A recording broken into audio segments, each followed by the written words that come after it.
Hi everybody, welcome to Cafe. I'm Clarence Reynolds. And I'm Carissa Clark. Great to be back with you to share all the fun and exciting events happening this week. Let's start off at the Life exhibit at the Orlando Science Center. It is amazing. Yes, if you haven't had a chance to go, take a look at this. It'll make you want to go.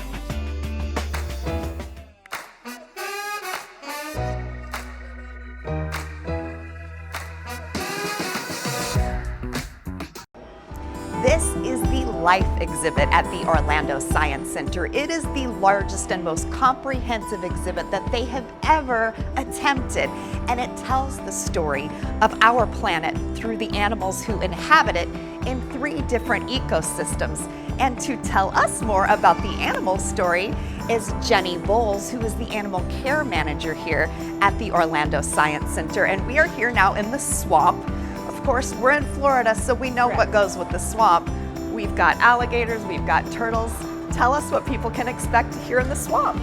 Yeah, so the Life exhibit has 3 separate areas. We have the swamp, the ocean, and the rainforest. But the really great part about the swamp is it allows you to get closer to the wildlife that's in your own backyard here in Florida that is there, but you might not be completely aware of. Learning more about them and what role we play and making sure that they're taken care of in our backyards. So in the swamp, we've got, the superstars. You got to have some alligators and turtles. Yes. What else can people see here in the swamp, which is very unique? Yes, yeah, absolutely. So we have 5 gators that are in our gator pool here. We also have 5 different species of aquatic turtles, including one very large snapping turtle, red-eared sliders, yellow-bellied sliders, all cohabitating together so that you can see how they would work together in an actual environment out in the wild. Yeah, I noticed earlier I saw an alligator under the heat lamp on top of a turtle. Yes. I'd never seen that before, but that's what you're going to see here. They stack, they share food, definitely moving around exactly like they would in the wild is exactly what you're going to experience here. And we make sure that all of their needs are provided. You're seeing their heat lamps, their UV lamps, because they're obviously not getting that direct sunlight in here like they would outside. Yeah. So everything's provided and you get to see how they would normally behave. You've done a great job. And then the squirrels, we experience squirrels in different ways here in Florida. Correct. But you have something very unique and special with that exhibit. We do. So we have 2 squirrels that are over here. The squirrels are actually the only animal here that are not native to Florida. They are native to islands that are off the coast of China. They are called Prevost squirrels. But we have an entire system that runs above your head, so those squirrels can be running around. You can see how quick they are. You can see the way that they move. You can watch out for other things that they do. But it's a really interactive exhibit. It's a lot of fun to see how they move through things. And then around the corner from the squirrels, we also have the very mysterious owls. Burrowing owls, yep, another animal that you can find in your backyard, but they're one of the most fascinating animals to me because you can find them in super cold temperatures. They can thrive in really hot temperatures. So they do perfectly all over Florida, but they actually do burrow into the ground and they live here in like the grassy land areas of Florida. Yes, we have 2 of them over there. That's fascinating. Yeah. And you normally can't get up close like that with owls. So that's you really cannot, cool. No. So those are animals that are really reclusive. They keep to themselves. So to be able to see them and then get that close to them and how they work, it's pretty fascinating. Awesome. Yeah. So why don't we go get up close with some more creatures in the ocean. So we're going to go to the ocean now. We are now here in the ocean, and I love the fact, Jenny, that when you walk into this exhibit, you start to become transported with the music and the lights, and then you're here in front of this gigantic tank. It's very immersive. You literally walk downwards on a ramp, and then you end up in front of our large shark tank here with all of these beautiful fish that you can find in the oceans around the Florida area. You go around the corner and we have a coral tank that's at a level for kids so they can see it. You can get down on the level with your children. We also have a touch tank with all of our aquatic inverts that people can actually get in there and be completely involved in getting to know how they feel and how they move when you're interacting with them. So I saw one of the sharks in here. Yes. You're actually going to be able to have people like in the zoo. You can actually get inside of here and teach and talk to students about it. Correct, yeah. Our intention is that when we have to do all of our husbandry for the tank, we will be snorkeling inside the tank. Our team will be trained to do that. We'll do shark feeds from the upper platform up here so that we can do programming and talk to people about the sharks and about our reefs and our oceans that are around the state of Florida. So we'll have a lot of keeper interactions when we're in here. I also love that you are learning about the ocean when Yes. you're in here, and you're learning not just the names of some of these fish and the species, you're learning about the importance of the coral reefs. You're learning about some ways that you, as just a human in this world, can get along with the sea creatures. Yeah, we really have very thoughtful signage that's all over the exhibit that people can read and learn about. This is another beautiful environment that we're lucky enough here in Florida to exhibit. We're surrounded by the ocean, so it's another thing that we learn about how we impact it, how we benefit from it, and how those things combine together, how we work together to make that all, coexist. So The touch tank has to be one of your more popular For sure. exhibits, and people can really get up close. I see a lobster in there, Yep. a sea cucumber, correct, crabs. yep, starfish, yeah, a bunch of different types of inverts. The reality is there is studies that have been done on the fact that somebody can go to a zoo and they can see these beautiful exotic animals, but if they're far away from them, they get it, they think it's wonderful, but the second they're able to touch something, the second they can interact with it, it takes that appreciation, that connection to a completely different level, and we're able to provide that here in our ocean, so it's really wonderful. That's what's so beautiful about the Life exhibit, is being able to get up close and Absolutely. experience it. All right, so I love the ocean so much. It's such a calming Zen place, but we still have one final place, the rainforest. Correct. So let's head over to Sounds the good. rainforest. Okay. We are now here at last in the rainforest, and you can feel that we are in the rainforest. You sure can. And that's the beautiful thing, just like Yeah. the ocean, you feel like you're immersed. And this Absolutely. is quite a special place. It is. It offers you a little bit something different than the other two environments. Those environments you can find in your backyard. You can go to the ocean. You can go to the swamps here in Florida.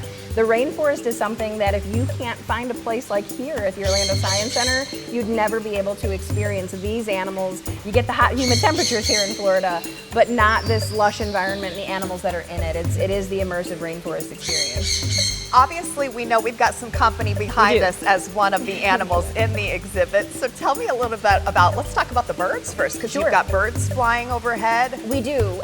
So we have a perch over here where we have our sun conures. This is a mated pair, Rio and Tika.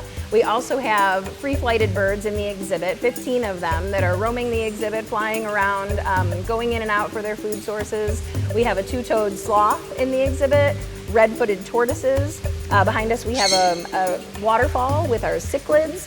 So a whole bunch of different species that you can come in and they are moving around you completely, no barriers between you and them. That is what's really cool, is when you walk in here, first of all, the fact that it is so high and you can hear the birds, you Yep. can hear the sounds of the waterfall, you feel Yeah. the humidity. You guys have done a great job Thank you. of making people feel as though they are in the rainforest. For sure, yeah, it's a wonderful thing to experience and to see all the animals, and again, our interactions with them, and to be able to sit in here and feel like you're a part of this wonderful environment. It's something you won't get to experience in many other places. So the sloth, I know, is one of the stars of the exhibit. They're a very and popular animal, yes, yeah. And for us in general, everybody has a love for Miss Izzy.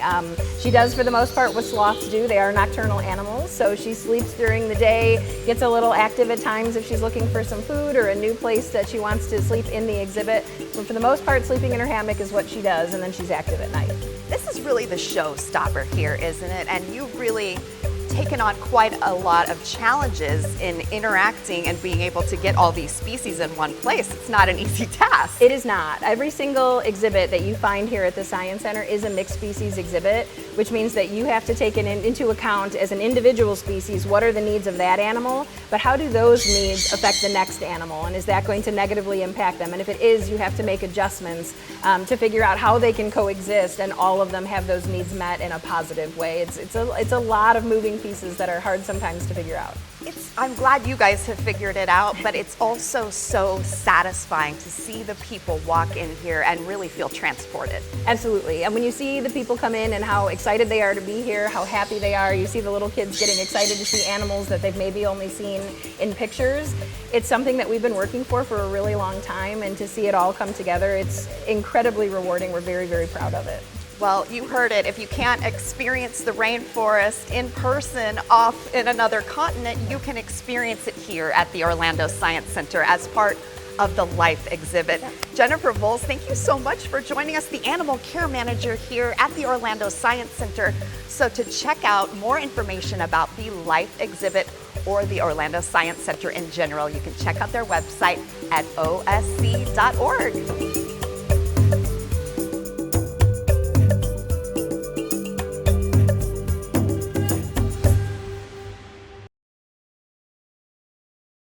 incredible. Yeah, it really It's is. really, really nice. It's beautiful. And it's another one of those things where if you went twice, you would not see the same things. The animals are moving Correct. around. It's really, it's Yes. alive. It's alive. It rises to meet you. Yes. And every time you go there, it can be a different experience, right? I love that. Me too.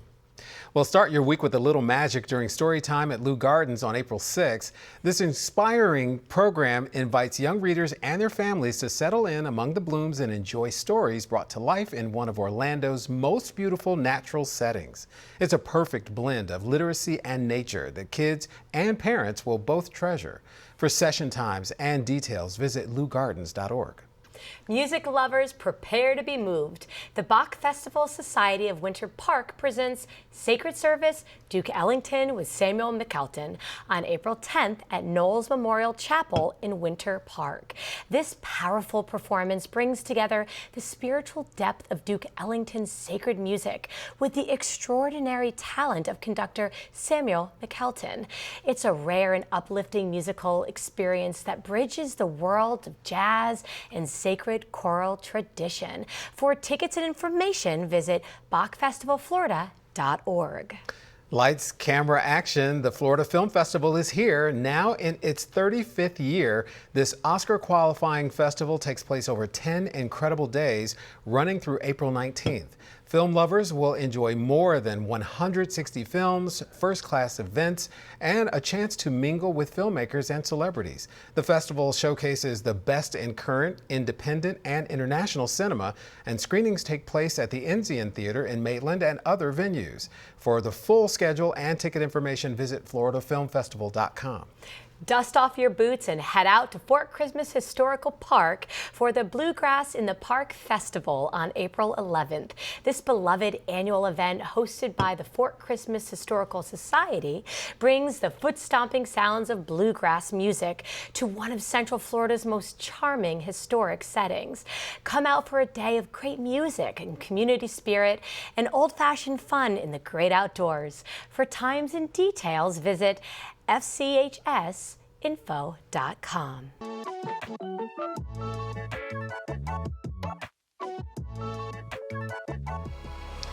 Central Florida is becoming known as one of the festival hubs in the Southeast, and we've got Cody Edwards here to tell us about one that's coming up in April. Cody, thanks for being with us. Thank you so much for having us back. So tell us about the Florida Grows Festival. What's the vibe going to be like? What kind of musicians are going to be there? Absolutely. So April 11th and 12th at the Central Florida Fairgrounds, we have jam, reggae, EDM, 4 stages, tattooing. We have a place called the Green Grove, hundreds of vendors, local but also a regional big national feel. So excited to be back in our 5th year. Anywhere from 7,000 to 10,000 people throughout the weekend, glass blowing, live installations, all kind of stuff. Wow. So talk about some of the bands that are going to be there, some Yeah, DJs that absolutely. are going to be there as well. So on Saturday night, we have Daily Bread headlining. He's an EDM DJ. He's an amazing show. On Sunday, we have Goose, who is a jam band. They sell out Madison Square Garden every year. Very, very nationally well known, a cult following. They're going to be awesome. So this is, like you said, this is like national acts. So crowd-wise, are we talking huge? Are we talking medium-sized? I mean, you're the founder, so Yeah. huge is good. Yeah, so me and my partner have worked really hard to create a boutique feel, an intimate feel, while also bringing in more people, more resources to continue to drive the festival. But yeah, on Saturday and Sunday, we hope anywhere from 7,000 to 10,000 a day. And again, when you're there, it's the grounds is very big, so it also has a lot of room to flow, to frolic around and have space, but it will get crowded on those stages for the big sets.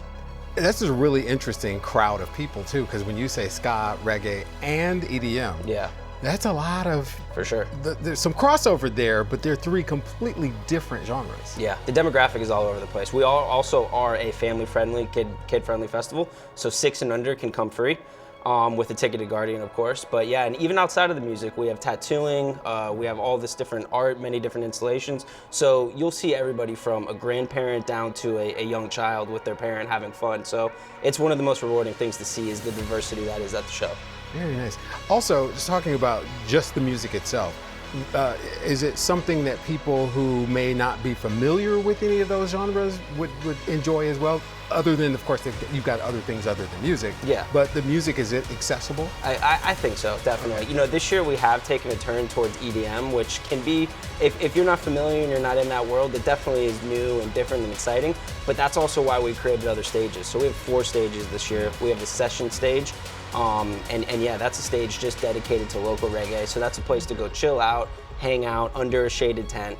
But yeah, the music is all over the place, very diverse and very welcoming. So if someone has never been to the Florida Grows Music Festival, what would you tell them? Don't miss this thing. Yeah, that's a really good question. There's so many things I love about it. I would honestly probably say this year, do not miss headlining sets on Saturday and Sunday night. You know, and when you mix EDM in there, which I love, you're talking about really a festive environment. For sure. So when you say family friendly, this is something kids enjoy, you know, because the music is fast paced. And then you've got the reggae, which is a little bit more for a lot of more mature people who like the reggae sound, the ska, same thing. So it's a really interesting mix. So you can bring the kids. Definitely, yeah. The families tend to pass down their creativity and their vibrance down to their children. And you'll see the outfits and the vibes and the way they're running around. It's really one of the most rewarding things about doing the show. Very nice, very nice. So let's get the logistics out. So first of all, what's the website? FloridaGroves.com. Okay, and dates, times? Yeah, April 11th and 12th, Central Florida Fairgrounds. Look out for pre-party information on Friday night. We may be sending that out, but tickets, everything you need are on the website. If you're looking to get involved, you can also go to the Contact Us page, and you'll have forms, you'll have access to our information, our emails, and you can reach out for anything you need. But yeah, social media, Florida Groves Fest, and yeah, a lot of exciting announcements, like our set times coming up here in the closeout period, but we're very excited. Cody, thank you very much for telling us all about the festival. Thanks for having us. Appreciate it, Clarence. Thank you. The city of Winter Garden blooms with creativity during Spring Fever in the Garden, running April 11th and 12th. This popular community event celebrates the season with arts, crafts, food, and family-friendly activities in the heart of downtown Winter Garden. Whether you're browsing unique vendor booths or simply soaking up the springtime sunshine, this is a wonderful way to spend the weekend. For more information, visit springfeverinthegarden.org. Look up! The Orlando Kite Festival takes flight on April 11th at the Academic Center for Excellence in Orlando. This colorful, high-flying celebration is a treat for all ages with spectacular kite displays, demonstrations, and plenty of open sky to enjoy. Whether you bring your own kite or just come to watch the show, it's a breezy good time for the whole family. For details, visit orlandokitefestival.com. History gets a playful twist at Betsy Ross and Friends, History as It Never Happened, presented by Central Florida Community Arts at St. John Lutheran Church in Winter Park on April 11th and 12th.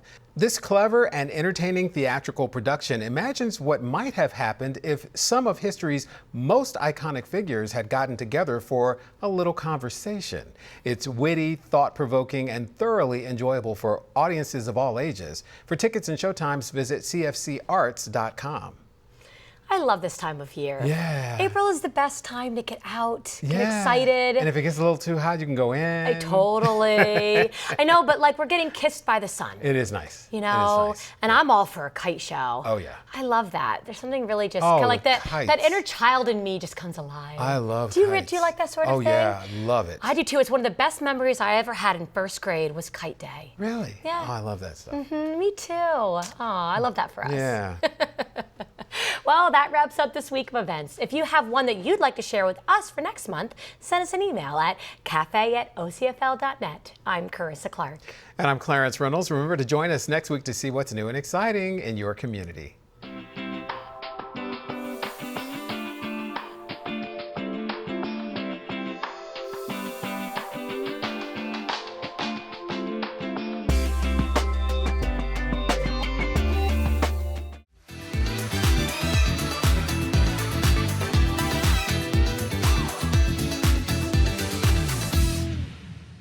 Hello and welcome to Taste of the Town. I'm Carissa Clark. I'm here at Brother Jimmy's Barbecue in Icon Park on International Drive. I have the pleasure of introducing you to their manager, Miss Bella Goodman. Bella, thank you so much for having us. Thanks for being here. We had to be here. We have heard such amazing things. Y'all are known for fun and for fresh food, for delicious barbecue. Is this true? This is all true. This is all true. Family fun for everybody. Oh my gosh, so you specialize in fun and delicious food. Yep, Scratch Kitchen. Scratch Kitchen. I love Scratch that. I Kitchen. love fresh food. It really It's is. one of my favorite things. And I love an environment that's going to invite families to come in, like young and old. So kids can be kids. Yep, and kids eat free. Kids eat free. Kids eat free all day, every day per adult main. So as long What? as they cancel each other out. So one adult meal cancels out one kid's meal every day. Every Did day you of the hear week. that? That is wild. What a great deal. I have little kids, and if you have little kids or grandkids, you know they're not always going to eat what you're serving up. And when you serve it up, it's the same quality that the adults are eating. Same quality. Oh, wow, that's amazing. Okay, that's exciting. Yes, super Okay, exciting. good. So this all smells wonderful. You have to tell me, what are you making? What are you going to put together? We're putting together our loaded smoked baked potato, which is personally one of my favorites on the menu. It is amazing. I've never smoked baked potato. Yes. Okay, so how does this work? Tell me all about it. So we're gonna layer it a little bit. We're gonna start with our smoked barbecue baked beans. We smoke these for about 4 hours, and they do have pulled pork in them. Okay. So all you kinds of smoke your beans. we do smoke our baked. We smoke Wow. all of our proteins, including our beans. That, So that we're gonna goes get- in the bottom. It goes right in the bottom. I would not think to do that. Oh, that's fun. It really, so when you dig your fork in, you get a yes, bite of. you do. And then- Okay. In the skillet, we're gonna put 2 smoked baked You potatoes. serve up two. Yes, Oh my goodness. it's very filling. This is looks awesome. almost a meal for 2. I love potato, so you had me there. We are going to top it with some cheese. Well, who doesn't love cheese? I mean, Gotta that's a have win. lots of cheese. Have to Baked have a lot of potato with cheese. cheese. Has to be melted and wonderful. This is our marbled brisket. Marble brisket. Yes. So there is 2 sides of the brisket. There's lean and marbled. Okay. All right. The brisket comes together. We butcher all of our meats in-house. So when the brisket comes, the lean and the marbled come together. Our butcher has to carve those out and separate them. Marbled's gonna be a bit more fatty. It's gonna be more moist, tender. The fat's gonna be marbled throughout it. The lean is for people who really don't like as much fat on their meat. It's moist, it's just as flavorful. It's so good. It's just got one fat cap on the top. They can discard it or whatever. We do have lean and marbled. I choose marbled. I did not even know that. I choose marbled brisket. See, I would too. You can see how juicy it looks. It is so moist. See, and how many hours do you smoke this? I don't We know if smoke you- this 16 hours. 6. Look at how tender that is. 16 hours. We butcher it and smoke it in-house. Wow, that is all of our smokers. incredible. It's amazing. So after we get here, we pop it in the oven for about 10 minutes, let the cheese melt, all the good things, That's And then- beautiful. Okay. Okay. and All then right. we're here. Okay, so let me move this toward you. Yeah. And so what are we doing now? Look at this. So this is out of the oven. This is out of the oven. Favorite side item with it, our mac and cheese. It's amazing. What is on top of the mac and cheese? It is our cornbread crumbles. Stop so, it. Yes. cornbread crumbles So we make on our- mac and cheese. Yes. It goes perfect. We make our cheese sauce in-house, and then we just top it with the cornbread You crumbles. make and it's amazing. this It is gives- all in house. It gives a bit of crunch. It's awesome. It's all in-house. Oh, the texture. So Look at this melted cheese and oh my goodness. Okay. all right. All right. And Yes, there's more. we can't have a baked potato without sour cream. No, you cannot. No, we cannot. No, you cannot. And this bottle gives the perfect drizzle. Oh my word. That just looks amazing. Oh my word. That looks wonderful. some green onions. Oh, I love green onions. Some fresh chopped green onions. Yes, for color and taste. That is divine. Really just tops it off. Oh, wow. And then these are our pickles and pickled onions. We make those in-house as well. We pickle our onions. Bella, is there anything that Brother Jimmy's doesn't do? I do not know. I think that this looks incredible, and I think the presentation is beautiful. I think it's really nice, and I hope that this inspires you at home to have some fun. Smoke your baked potato. Throw it in the oven. Add some Let's baked do it. beans. I'm going to have a bite. I am so excited. Let's do it. Oh, my word. You see that? Mmm. Bella, it's so good. So good. It's so good. I have a mouthful of brisket and I don't think that I care. Please go to the website for more information. Please come to Brother Jimmy's Barbecue for your taste of the town.